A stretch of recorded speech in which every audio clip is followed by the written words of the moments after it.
consist of things about yourself po. So, be honest po kuya kasi hindi naman po namin i-ano yung magiging sagot niyo. Wholeheartedly po yung kailangan na makuha namin na sagot. And open-ended po siya. So, nakadepende rin po sa inyo kung paano po kayo magsasagot. Whether Tagalog or English po. Start na po tayo sa first question. Why do you use Instagram? Or bakit ka po gumagamit ng Instagram?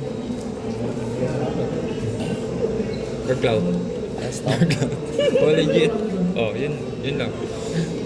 Sige. Okay. Second question. How long have you been using Instagram po? Last year. Last year. 2024. 2024. So, 1 year. What kind of content do you post or engage with on Instagram? Ano po mga klaseng content yung pinopost mo or yung tinitignan nyo po sa Instagram? May store. Stories. Follow-up question lang po. Are there times that reels or content post about having a good physique appear on your feed? May mga pagkakataon po ba na may lumilitaw sa inyong feed ang mga reels or mga post ng content tungkol sa pagkakaroon ng magandang pangangatawan po? Oh. Sa ano po yung like parang nararamdaman o yung nafe-feel niyo po kapag nakakita po kayo? Ano bang kind of physique ba yan? Bikini, kahit, muscle? kahit anong klaseng physique po, whether naka-focus po kayo sa pag-build ng muscle niyo or kahit sa ano lang po. Ano po yung mga nafe-feel about that? May mga nalalaman tayong study ano ba yung mga dapat na gawin natin sa mga pangatawan natin, how to be healthy, kung ano dapat yung kinakain natin to or ano ba yung mga full potential ng katawan natin. So, more on nakafocus po sa health yung nakikita niyo pong posts. Sige. Next question. How do you think social media trends affect your personal use of Instagram? Or paano mo naiisip na nakakaapekto ang mga uso sa social media sa iyong personal na paggamit ng Instagram? Hindi ko alam eh. Minsan lang ako nag-Instagram. Hindi ako gano'n nag-Instagram kasi nililimit ko yung mata ko sa Sige. Thank you. Number 5, how does using Instagram generally affect your self-esteem? Or paano nakakaapekto sa pangkalahatan ang paggamit ng Instagram sa iyong pagpapahalaga sa sarili? Sa paggamit ng Instagram, na-express mo yung mga gusto mo gawin, like mga post na ganun. Kapag ba ginagawa niyo po ito, may malaking epekto po ba siya positively or negatively sa paggamit ng post? For me, positively kasi nagagawa ko yung mga gusto ko. And na-express niyo rin po. Number 6, how do you think your Instagram posts reflects or contributes to your self-esteem? Paano mo naisip na sumasalamin o nag-aambag ang iyong mga post sa Instagram sa iyong pagpapahalaga sa sarili? How do you think your Instagram posts reflects or contributes to your self-esteem? Sa palagay niyo po, paano po nakakaapekto yung pagpo-post niyo po sa Instagram in the perspective of your self-esteem po?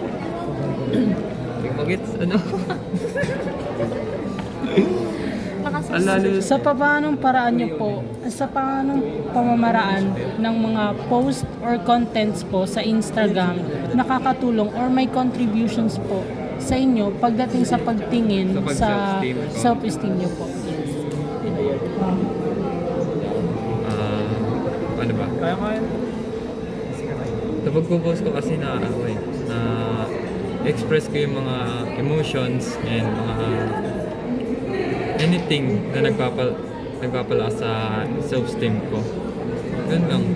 Pag magpo-post ko lang na kung ano-ano na mga something trends, ayun, parang nakikiuso ka. So, naging positive ka sa sarili mo. That's why, tumataas yung self-esteem mo.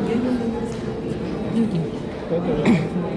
Next, question number 7.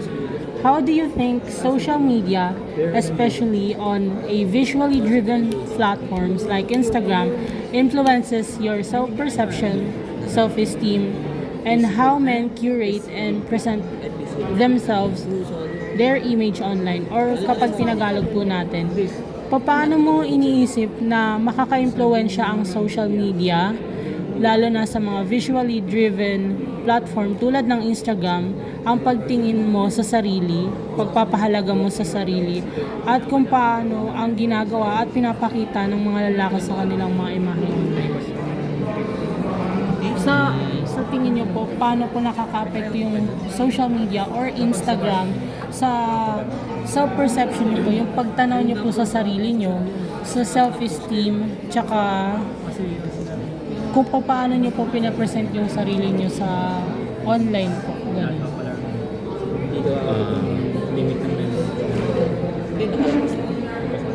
Okay ba?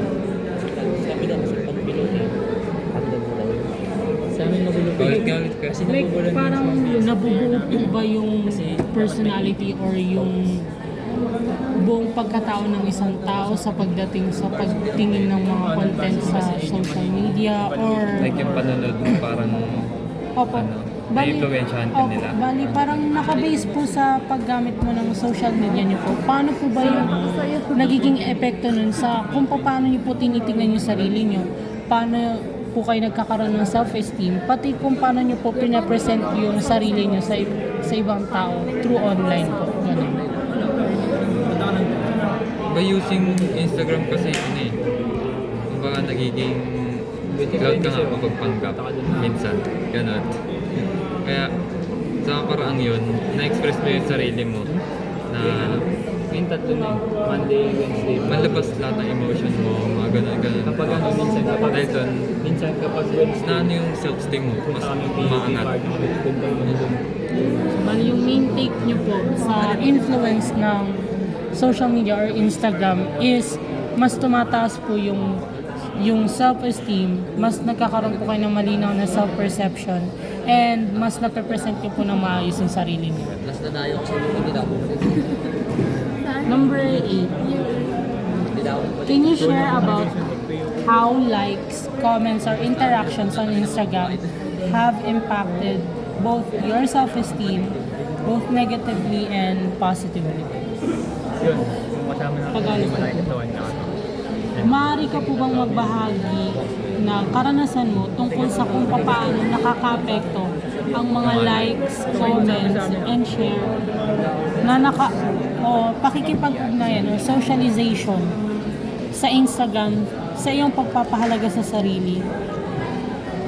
Parehas na negative or positive? Wala. Like, wala kasi kumbaga ino-off ko lahat ng comment sections and likes na makikita dun sa sa Instagram ko. Hindi nabubulan yung president ng Hindi ko gaana. Kasi yung paggamit ko ng Instagram is to lang siya, documentation kung ano yung mga ginawa ko nung in last ganun. More on documentation lang talaga ang paggamit ko ng mga social media platform. Sige po. Number 9. Sa tingin mo ba, having a good physique will make you look and feel masculine? Bakit? Ay, mas masasabi natin ulit pa. Sa tingin mo po, having a good physique, like for example, yung may mga muscles or abs, ganyan, will make you look and feel more masculine?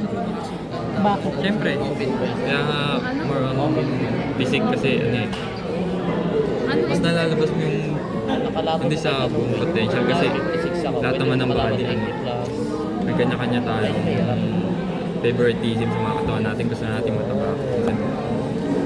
Sa tingin ko, By having a good physique po, yun po yung nade-define para sa inyo as more on masculine. For more on general, yung sagot ko eh. Wait lang. Mawawaan. Nahirapan ako dito eh. Siguro rin talaga pag... Para di tayo mabash. Siguro rin tayo. Paano ba sagot Kaya doon? ako sa FB.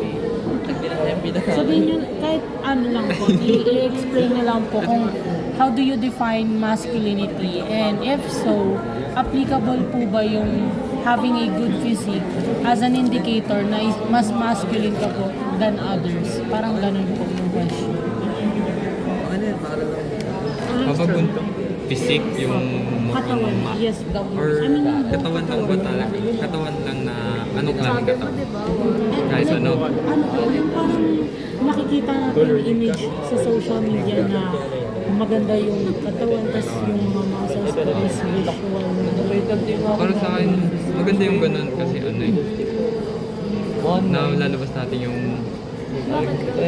full potential ng katawan natin na healthy. Exam Saka naka-full payment ako. 30 nagiging, bucks. Hindi ako. the more kasi na nagiging physique ang katawan natin, more naman nagiging positive din yung katawan natin para makaiwas sa iba't ibang klase ng sakit, injury. Dapat sa tingin ko maganda yung pagiging masculine. And sa pagkakaroon po ng mga ganun is parang more on masculine po talaga siya. Next question.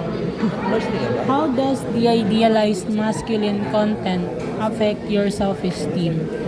Paano nakaka-apekto yung idealized masculinity po ng mga content sa iyong pagpapahalaga sa sarili? Like, kapag nakakakita po kayo ng mga gantong content, yung idealized na masculinity po, kasi lagi po yan nakikita sa social media, di ba?